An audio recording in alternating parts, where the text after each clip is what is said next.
Hello there and welcome to my workshop. Today we're going to turn up a bowl out of this piece of Tasmanian oak.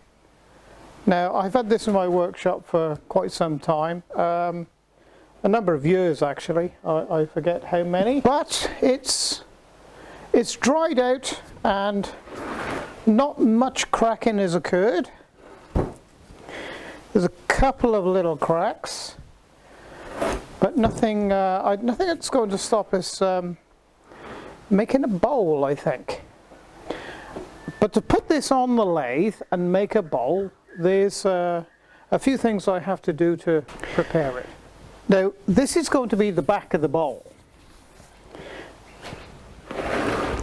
And this is going to be the top of the bowl, or the front of the bowl, where the rim is eventually going to be. But as you can see, it's pretty uneven, it's pretty heavy too. So I'm going to have to just take a few shavings of this off, just to level it up a bit. And I'm also going to mark the corners and just knock the corners off, because it would take considerable time for me to machine that down in the lathe. There's a lot of hit and miss type of affair, which really isn't pleasant to do. So that's what we'll do. We'll just get started and we'll level that off and take the corners off. And then we're going to put our faceplate. This is a big heavy duty faceplate, and what I would recommend, it's cast steel. And we're going to screw that on right in the middle there somewhere. So I'll get stuck in with that. And this piece of plywood just about fills that area quite nicely. So we can put our faceplate on now.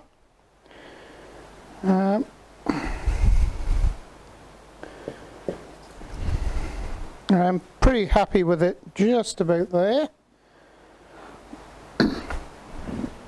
So put our first screw in here, just to trap everything down.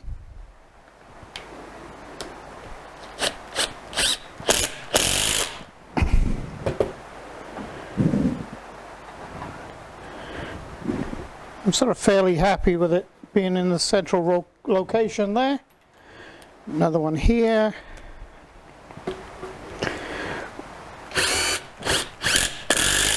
It's very, very hard wood.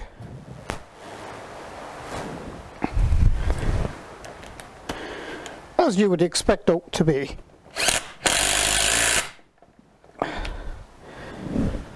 And a fairly long one in through here, because it's got quite a void to go through.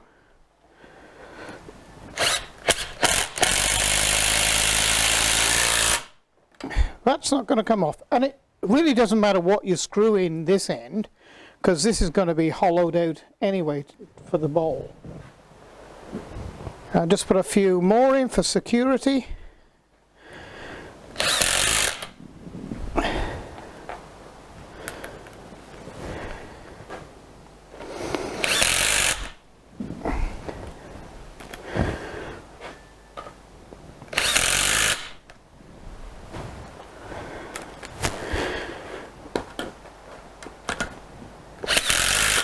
I think that'll do us.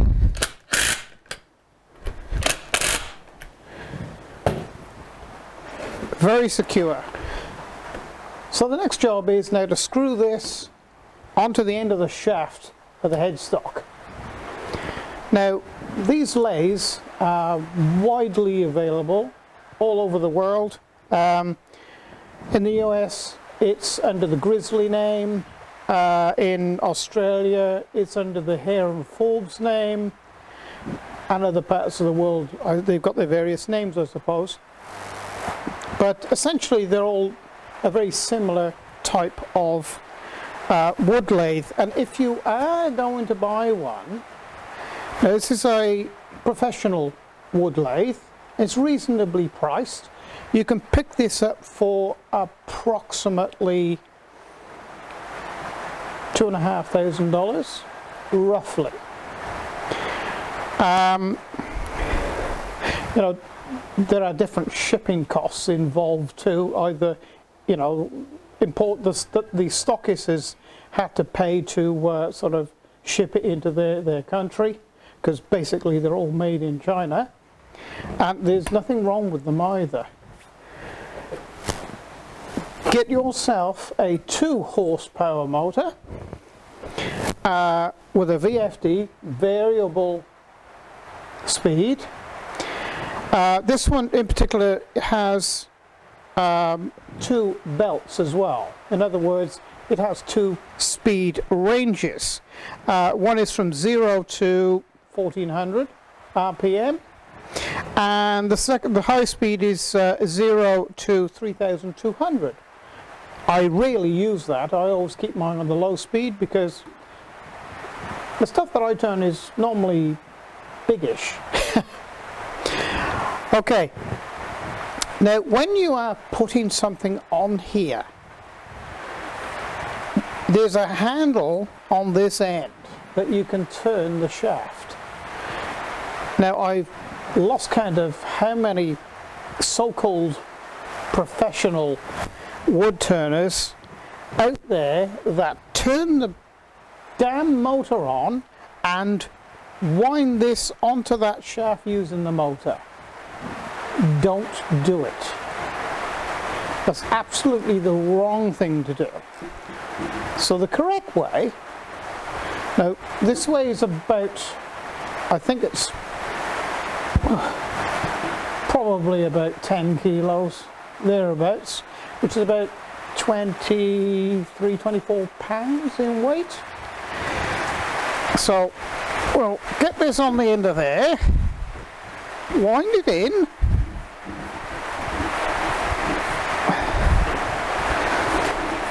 wind him all the way in, like this. You don't have to do it up any tighter than that at all. Now there's normally a couple of little grub screws in the back of your faceplate that just locks down on the back of the thread, just to stop any undoing, or that enables you to run the lathe in reverse and reverse cut it.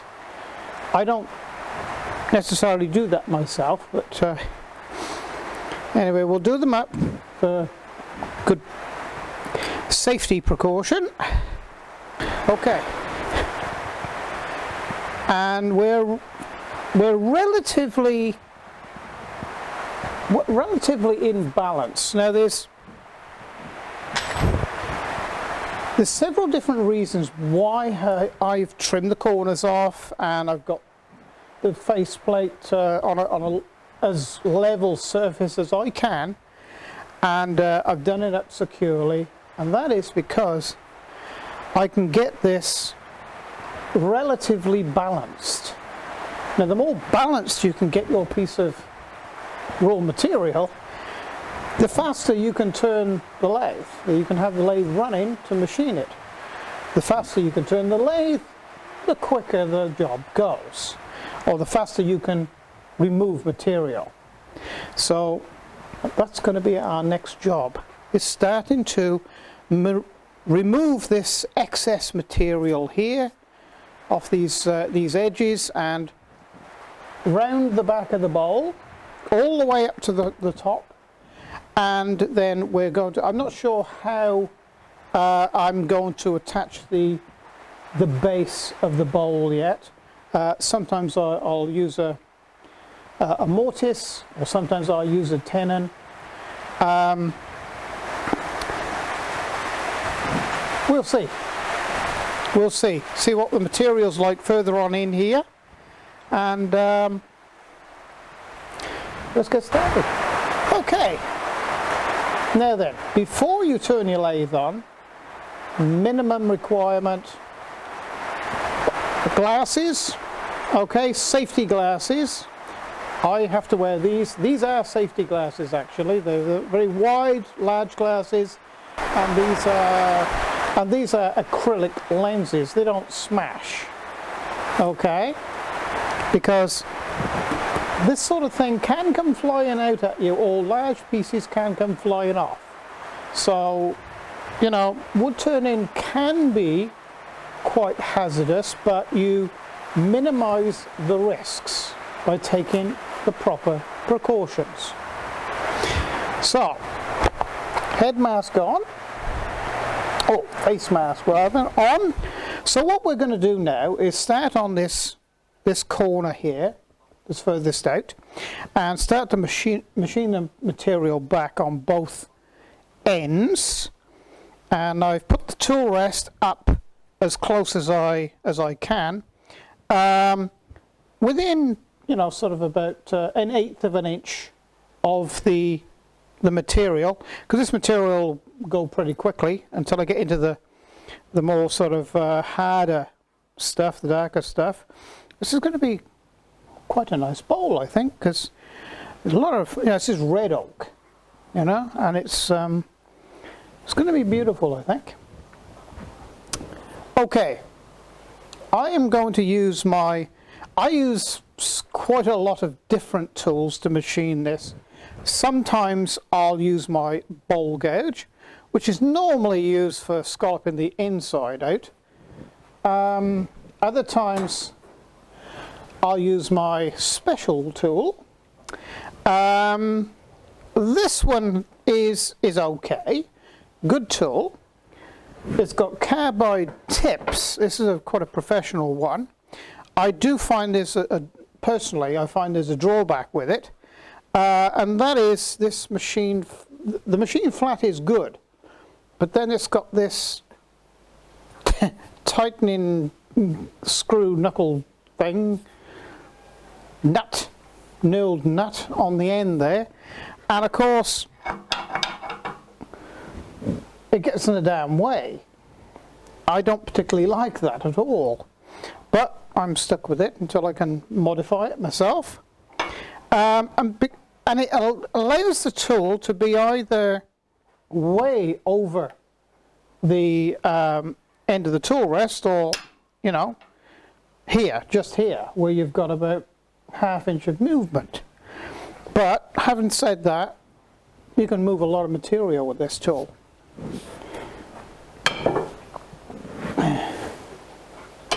And other times I use either my roughing gouge. Now, there's a lot of people say, oh, you shouldn't use a roughing gouge on a big lumpy piece of wood like this because it'll snap the tang off. Well, I don't know about that. I've never had anything like that happen. And I use them very lightly anyway. So that's another tool you may see me use, or I may use my spindle gouge. This is what is this one? This one's a 1/2 inch spindle gouge. But today we're going to start off with my favorite tool, and that is the bowl gouge. Now, in the comments under this video, please let me know whether you like a bit of music in the background, because I do a lot of fast or high-speed photography, because otherwise this would be about 5 hours long. And you know, I'm seeing in the comments that, oh, we could do without the music, or another comments are saying, oh, fantastic music, you know, love the music. So, you know, I sort of want a little bit of a survey, I suppose, with this video. I will put some music on in the speeded up areas, because, you know, I think it would be rather boring being silent otherwise. But please let me know, and I'll go along with what the majority would like. Okay? So let's start turning. Okay, so I'm going to start this lathe up now, and when you start your lathe up, don't stand directly in front of the material. Okay? stand the headstock side and turn it on like this. Much safer. Take the speed up gradually until you feel and see the lathe starting to vibrate a little, and that's the right speed. Okay, that's 550 RPM.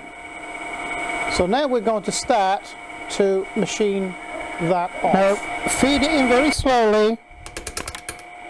It is just there.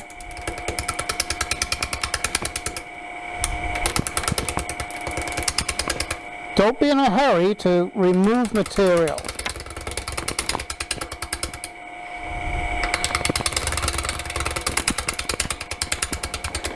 And that's another reason why I do a lot of machining with my bowl gouge. They're very long, and that means that you can reach over your tool rest a lot more without putting a lot of stress or transmitting a lot of stress into your limbs.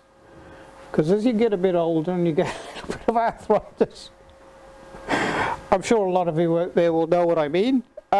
It can get quite painful.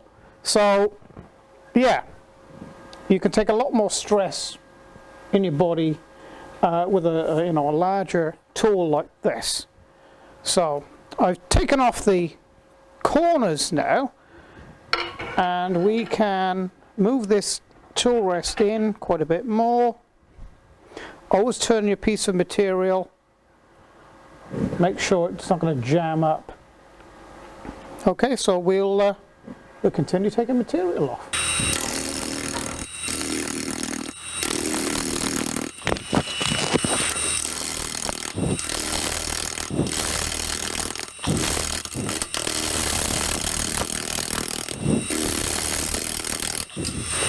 This is another method of removing material. It's I suppose you could class it as a plunging type method. So here we go.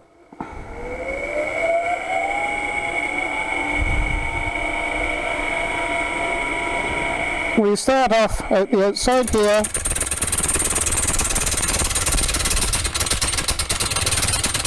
and feed in.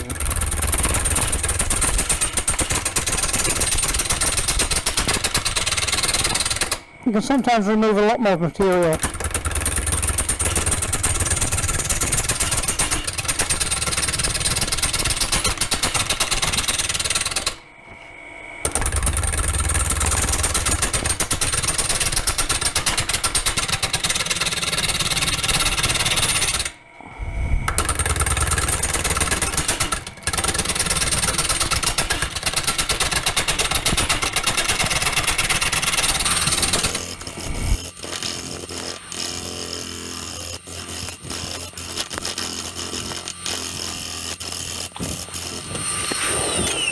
These tools are very good for when you've got really hard material.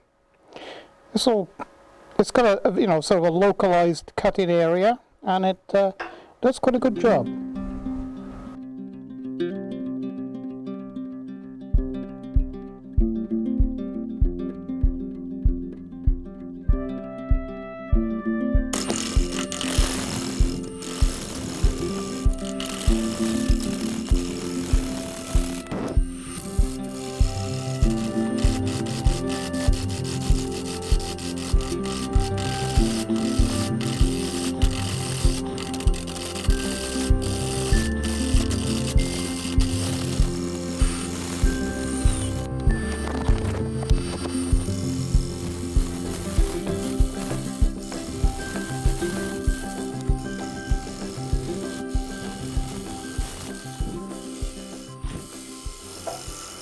So you can see at this early stage, I'm sort of feeling my way into this material and trying to see what sort of shape I can sort of get into this bowl. And we'll just continue machining in and see what happens, I suppose. A crack there I don't particularly like, but not much I can do about it. maybe fill it with something. I'll just round this off a little bit around here now. And I'll keep going.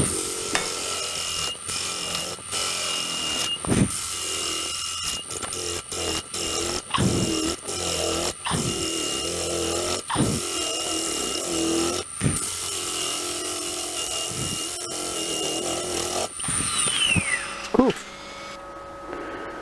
It's a big borer hole there. Never mind. Probably be able to fill that with something.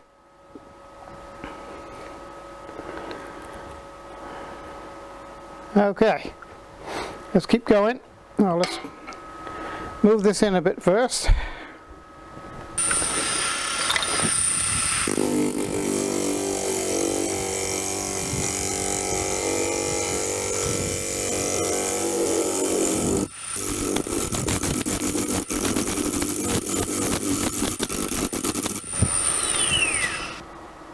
Now we're starting to get some basic shape into our bowl, but this one's turning into being quite a difficult turning actually. The wood damn hard, and of course we get these cracks in here. We got a big huge grub hole here, so I think we're still going to make a bowl out of it. There's another big grub hole here where grub's been in and left just shavings behind there, look.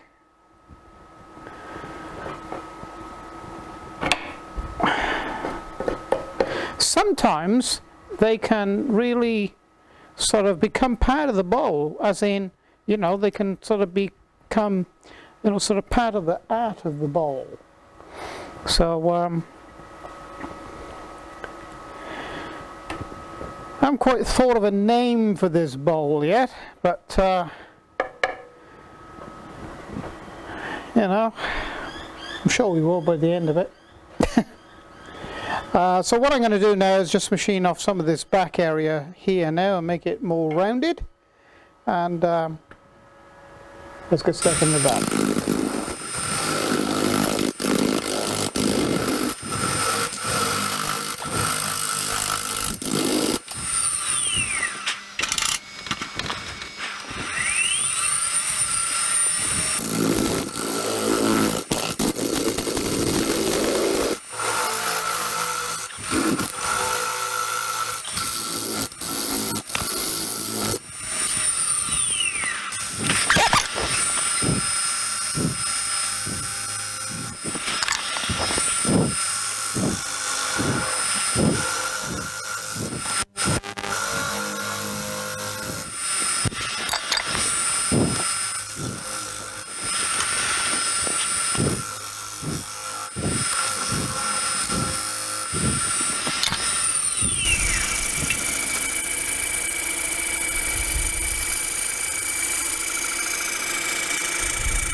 So this is a finishing tool, or a round nose scraper, and it can take all the, you know, the sort of heavier tool marks out, but you can also move a lot of material with this.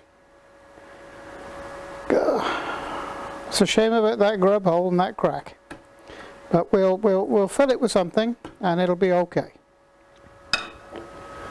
So we'll continue machining the outside of this now, coming up as far as we can, and we'll turn it around, mount it on our chuck, and scallop the inside in.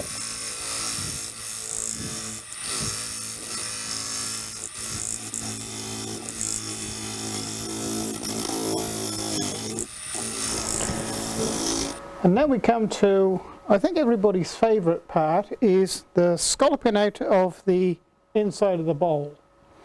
Now, I'm not particularly happy with this piece of wood, as there's so many grub holes in it. I think it's going to end up being well, a bowl to hold pot puree, so I don't think it's going to be any good for anything else, but we'll keep going. I mean, it's a demonstration piece, because there's some big borer holes right through it, and there's a crack that's getting bigger and bigger as I'm machining, but you know, it's okay for a demonstration piece. So here we go. So what I'm doing to machine the inside of this out, in the center of the material, the wood isn't moving past the cutting edge very quickly. In fact, in the middle is pretty well dead. So, you know, I'm sort of pushing it in here, boring a bit of a hole, then presenting the cutting edge here to the material and pulling it out through.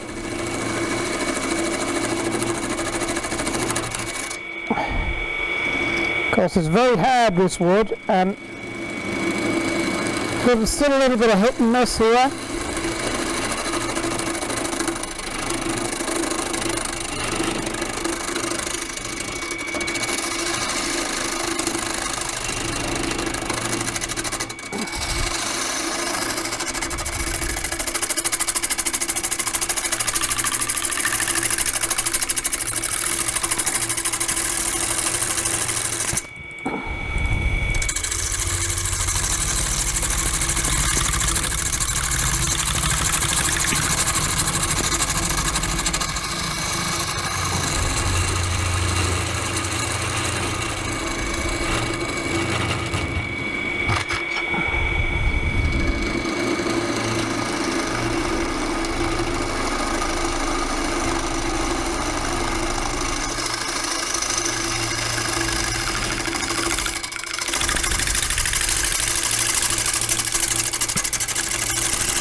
Okay, still got a way to go to get rid of this,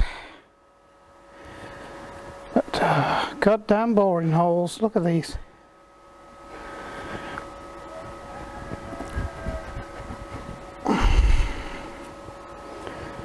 Oh.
Well, I'm calling it here, and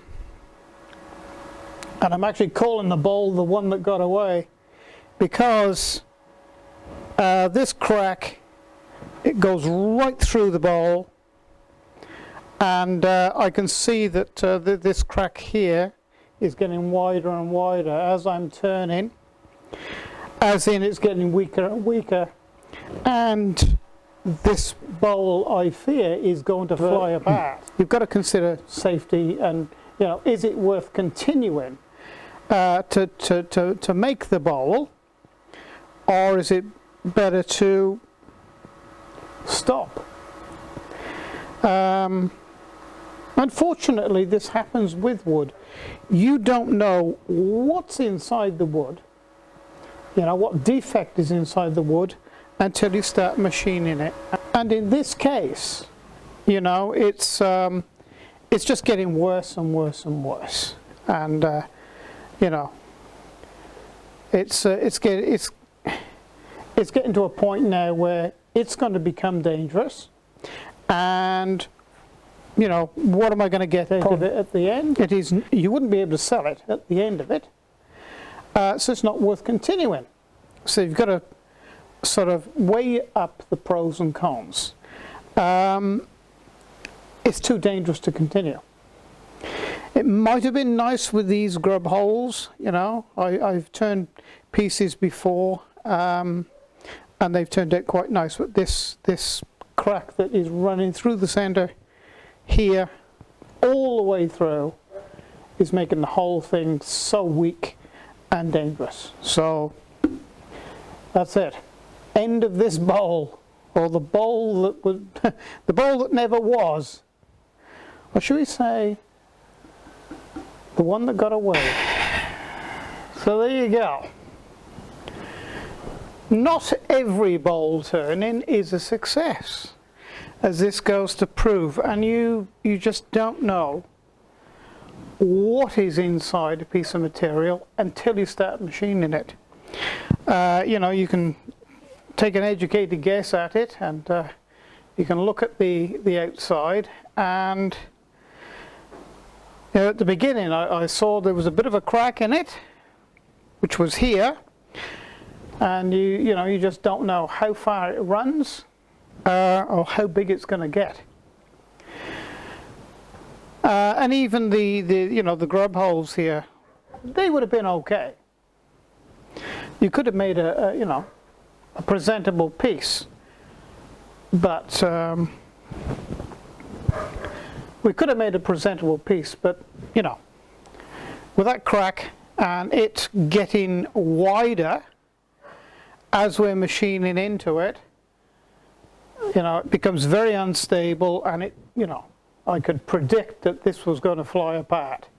So the sensible thing to do is to stop. And you know, and that's part of wood turning, is knowing the limitations of the material and your tools and yourself. So I hope you've enjoyed the video today, and you know, it's been a good experience. You know, it shows how to start machining from a rough piece of wood and getting it to the shape of a bowl, and starting to scallop the inside out. I've got quite a few videos up now which continue from there, you know, all the way through. And indeed, over the next couple of days, I've got a nice piece of hewn pine coming, and we'll turn a nice hewn pine bowl. But for this piece of Tasmanian oak, well, probably just a doorstop. If you've liked the video today, please like and subscribe. I'd like to take this opportunity to thank my patrons, because without the patrons behind this channel, you know, this channel wouldn't exist as it does today. So thank you, patrons, and if you are interested in becoming a patron, please follow the link down below, and I would be very grateful. So thank you for joining me for this wood turning, and like I say, don't forget, like and subscribe. That always helps too. And well, I hope you pop in again to see one of my other videos on wood turning, CNC routing, CNC lathe operation, CNC mill operation, and of course laser. So thank you for joining me, and it's bye for now.